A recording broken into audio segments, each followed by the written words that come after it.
ನಮ್ಮ ಕಸ್ಟಮರ್ ಒಬ್ರು necklace set ಮತ್ತೆ ಪೆಂಡೆಂಟ್ ಸೆಟ್ ಪರ್ಚೇಸ್ ಮಾಡಿದ್ದಾರೆ. ಅವ್ರ ರಿವ್ಯೂ ಕೇಳೋಣ ಬನ್ನಿ. ಮ್ಯಾಮ್ ಹೇಗೆ ಅನಿಸ್ತು ಕಲೆಕ್ಷನ್ಸ್ ಎಲ್ಲ? ಕಲೆಕ್ಷನ್ಸು ತುಂಬ ಚೆನ್ನಾಗಿದೆ ಮೇಡಮ್, ಒಂದಕ್ಕಿಂತ ಒಂದು ಚೆನ್ನಾಗಿದೆ. ಫಸ್ಟ್ ತೋರಿಸ್ತಿದ್ದಂಗೆನೇ ಈ ನೆಕ್ಲೆಸ್ಸು ತುಂಬ ಇಷ್ಟ ಆಗೋಗ್ಬಿಡ್ತು.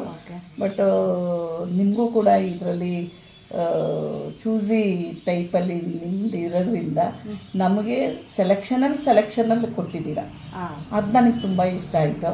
ಮತ್ತು ಕಸ್ಟಮರ್ಗೆ ತುಂಬ ಹೆವಿ ಆಗಬಾರ್ದು ಅಂತ ಒಂದು ರೀಸನಬಲ್ ನೋಡಿ ಕರೆಕ್ಟಾಗಿ ನಿಮ್ಮ ಲಾಭದಲ್ಲಿ ನಮಗೂ ಕೂಡ ಮತ್ತೆ ಬಂದು ತಗೋಬೇಕು ಅನ್ನೋ ಒಂದು ಇಂಪ್ರೆಷನ್ನ ಮಾಡ್ತಾ ಇದ್ದೀರಾ. ಅದು ನನಗೆ ಖುಷಿ ಆಯಿತು. ಮತ್ತೆ ಇನ್ನೊಂದ್ಸಲ ಬರಬೇಕು, ಏನಾದರೂ ತಗೋಬೇಕು ಅನ್ನೋ ಒಂದು ಭಾವನೆ ಬರ್ತಾಯಿತ್ತು. ರೇಟ್ಸ್ ಎಲ್ಲ ಹೆಂಗೆ ಅನಿಸ್ತು ಮ್ಯಾಮ್? ರೇಟು ಪರವಾಗಿಲ್ಲ ಮೇಡಮ್, ಚೆನ್ನಾಗಿ ಕಲೆಕ್ಷನ್ಸ್ ಎಲ್ಲ ಚೆನ್ನಾಗಿದೆ. ಕಲೆಕ್ಷನ್ಸ್ ಎಲ್ಲ ಚೆನ್ನಾಗಿದೆ. ಓಕೆ, ಇನ್ನೂ ಬರಬೇಕು, ತಗೋಬೇಕು ಅಂತಲೇ ಅನಿಸ್ತಾ ಇದೆ. Okay ma'am. ಹಂಗೆ ಕಸ್ಟಮೈಸೇಷನ್ ಸಹ ಇರುತ್ತೆ, ಬರ್ತಾರೆ. ನಿಮ್ಮ ಫ್ರೆಂಡ್ಸ್ಗೂ ಸಹ ಹೇಳಿ, ನಿಮಗೂ ಸಹ ಈ ಥರ ಕಲೆಕ್ಷನ್ಸ್ ಎಲ್ಲ ಬೇಕಾದ್ರೆ ನಮ್ಮ ಶಾಪ್ಗೆ ವಿಸಿಟ್ ಮಾಡಿ, ಹಂಗೆ ನಮ್ಮನ್ನ ಲೈಕ್ ಮಾಡಿ, ಫಾಲೋ ಮಾಡಿ, ಸಬ್ಸ್ಕ್ರೈಬ್ ಮಾಡಿ. Thank you.